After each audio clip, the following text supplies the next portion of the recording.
Hablando de Abreu, ayer hablábamos acerca de este caso. Bueno, hoy vamos a continuar porque hay más información. Arturo, adelante.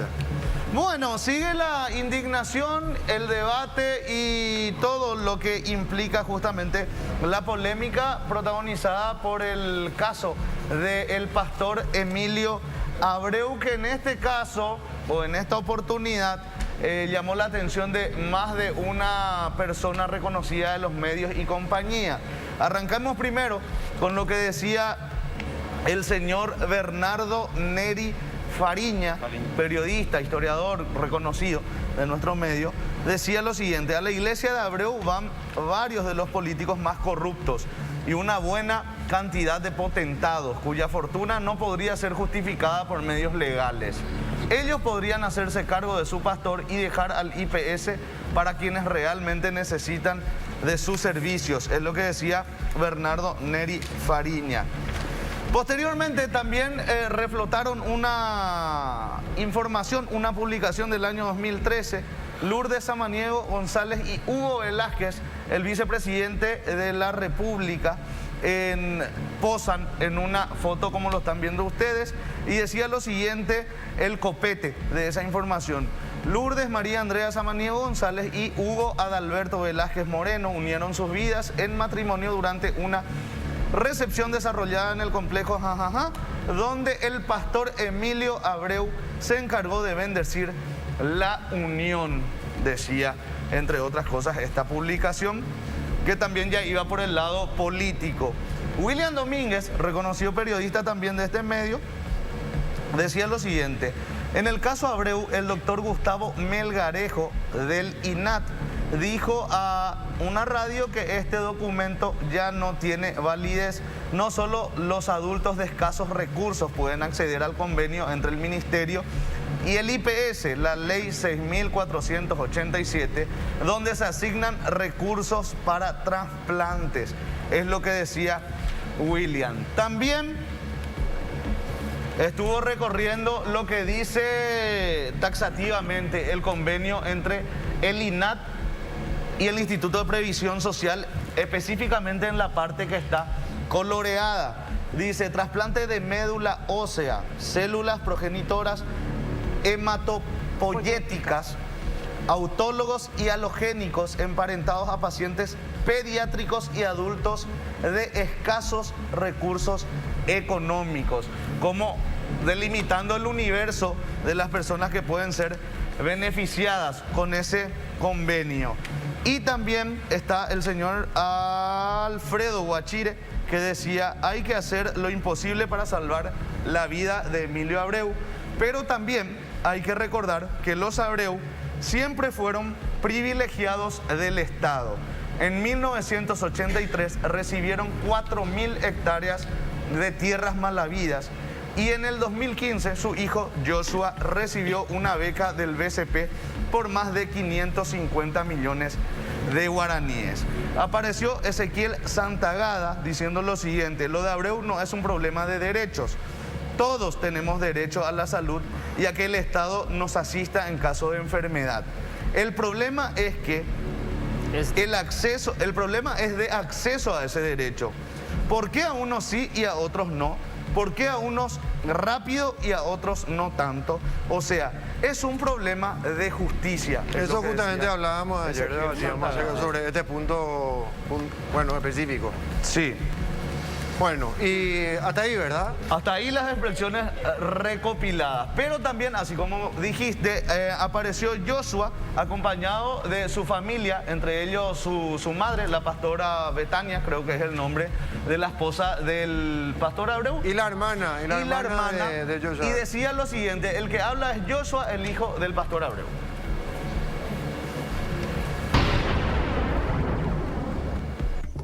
Como familia queremos hacer una aclaración y un comunicado ante la situación que ha surgido.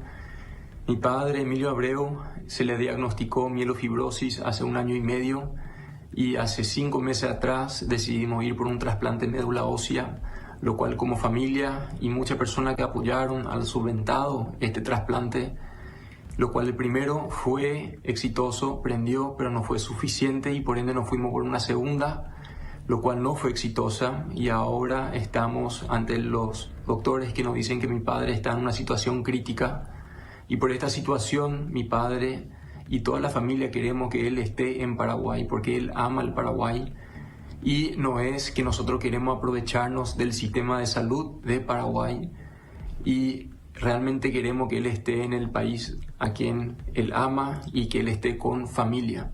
Quiero aclarar también que nosotros bajo esta circunstancia acudimos al mejor lugar preparado en Paraguay, quien es el IPS, bajo un convenio también con el Ministerio de Salud, pero aclarando de vuelta que no nos queremos aprovechar financieramente del gobierno ni de IPS, y por eso como familia estamos dispuestos a retribuir todos los costos que podría implicar este proceso y el trasplante, y también que nosotros como familia, nosotros estamos con fe y seguimos avanzando y sabiendo que Dios es fiel en el medio de todo. Queríamos agradecer a todos los que nos apoyaron en este proceso y también que seguimos firmes. Muchas gracias. Bien, ahí teníamos el comunicado, este comunicado que se hizo viral también en redes sociales. Esta mañana hablábamos nosotros en Radio Urbana con Joshua acerca de esto, porque en realidad ellos están en Lituania, sí. ¿ok?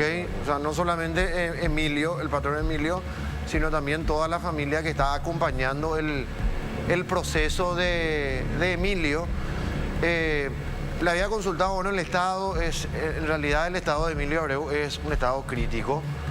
Él prácticamente no puede recibir visitas, solamente unos 15 minutos, una vez al día. Tiene que estar aislado totalmente porque obviamente prácticamente no tiene defensas, ¿ok? Entonces cualquier bacteria, bueno, puede ser letal, fulminante, ¿verdad?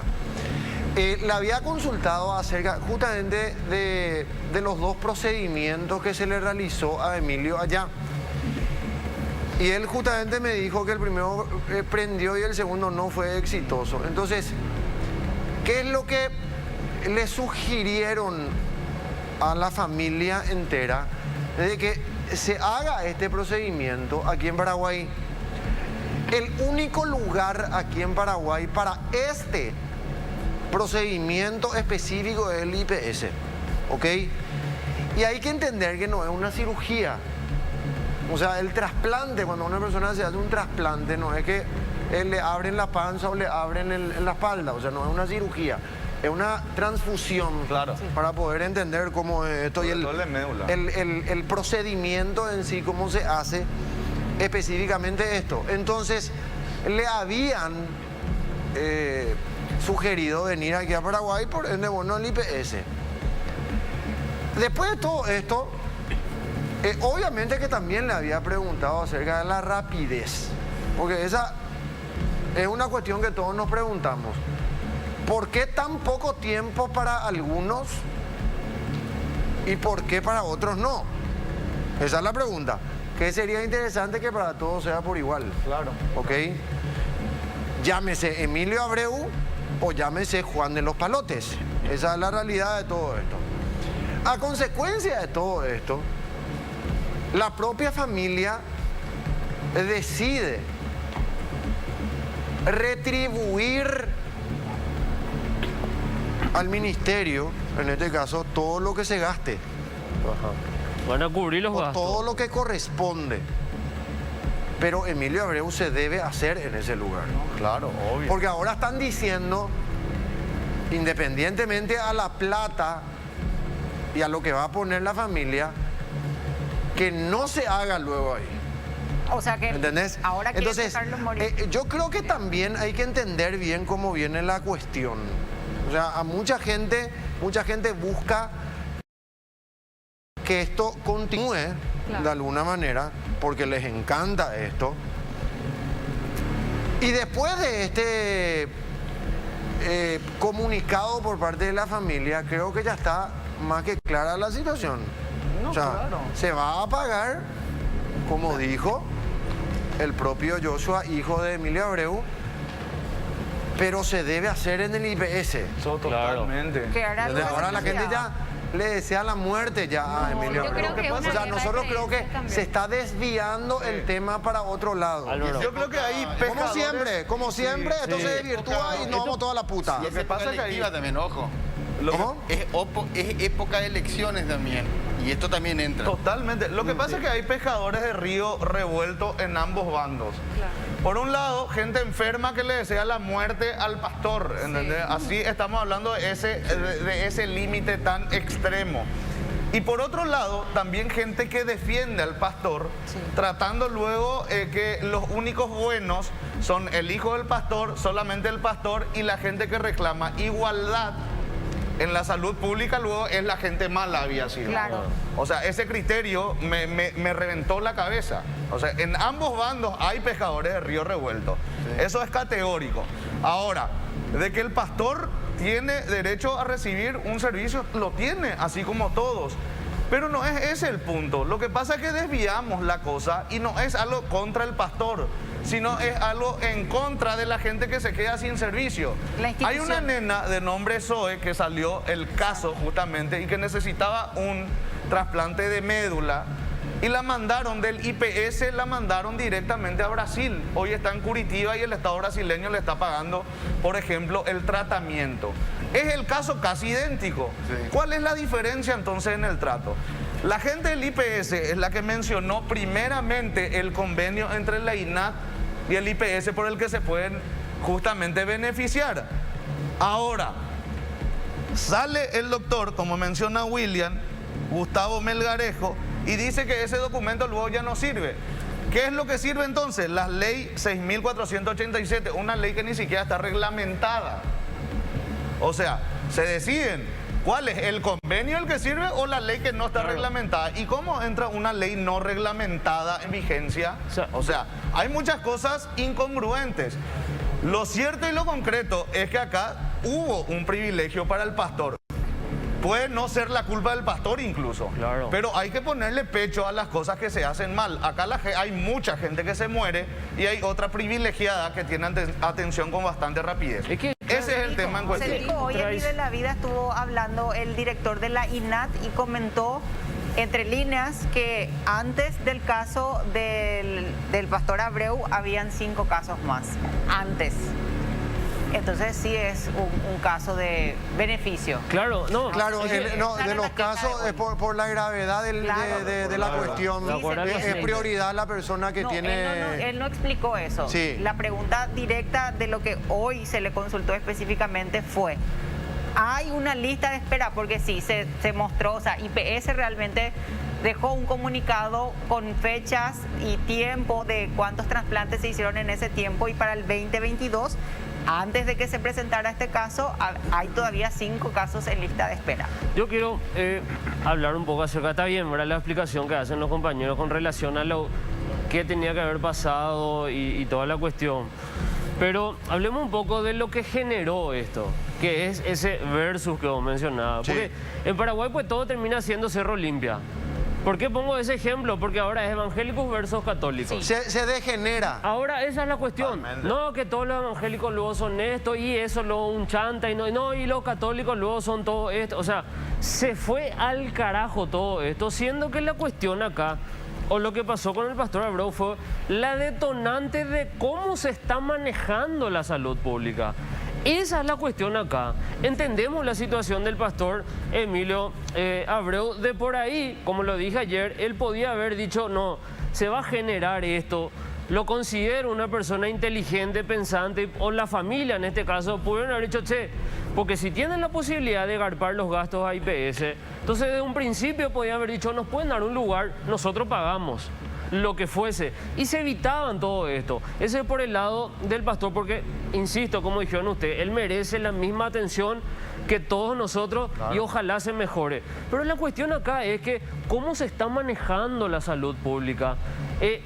El caso del pastor lo conocimos, vos lo contaste, Álvaro, porque alguien vio, le sacó una foto y ahí empezó a correr.